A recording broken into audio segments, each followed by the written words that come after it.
तमाम आयोजनकर्ता के गुरु राजा के तरफ से बार बार प्रणाम। मंच के सामने जुटल तमाम गार्जियन, बाएं साइड में माता बहन, सबके गुरु राजा के तरफ से बार बार प्रणाम बा। बड़े भी सुंदर गायक भुवर बवाली जी, एक और सुंदर गायक हमार भाई दुलरुआ जी कर गीत संगीत के हम हल्का सा फैन है मोहित माहिया जी, और हमारे छोट बहन अदिति राज के भी आगमन भइल बा। बड़े भाई चंदन मिश्रा जी, बड़े भाई मुकेश राय जी, राजन भैया के पूरा टीम,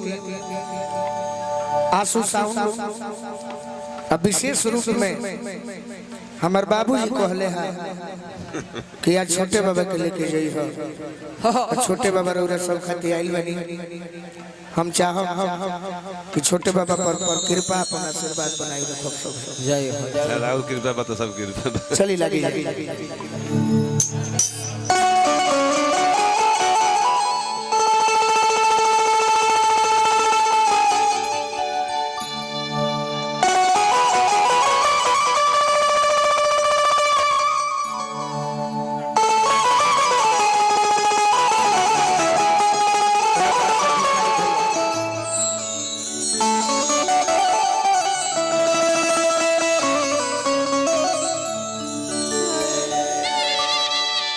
और आज के प्रोग्राम में जेकर विशेष भूमिका बा, सिवान जिला में बहुत सारा प्रोग्राम हमार भइल, तो सबसे ज्यादा योगदान बड़का भैया हमारा गोल्डन शाही भैया के बा। स्पीड रिकॉर्ड कंपनी में बड़ा मेहनत करीला हमारा प्रवीण कश्यप भैया के भी स्वागत।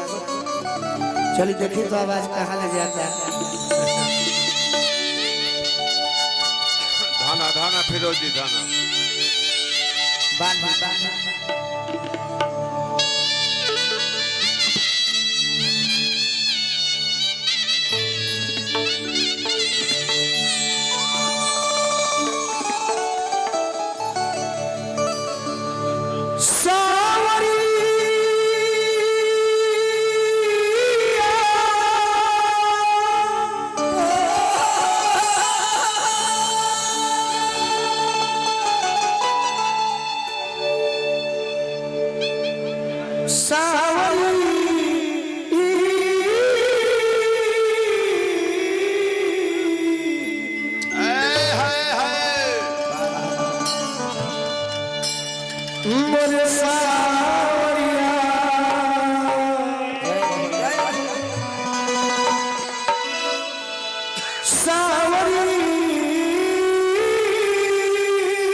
बीच सभा में आके हो मैया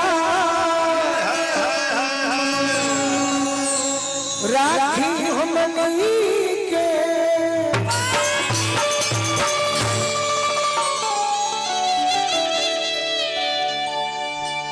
जननी के जननी हो, जननी जनक के तू,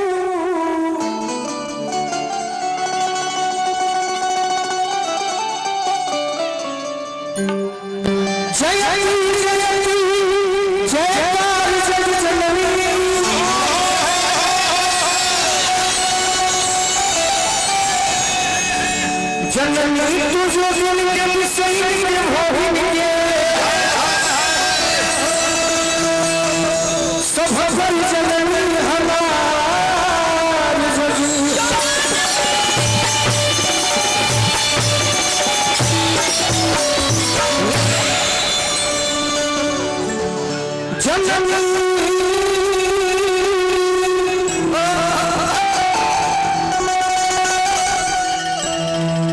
होना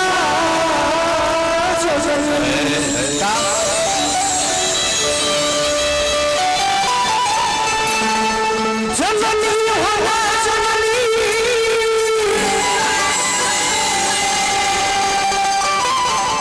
जो जो पाप करेगा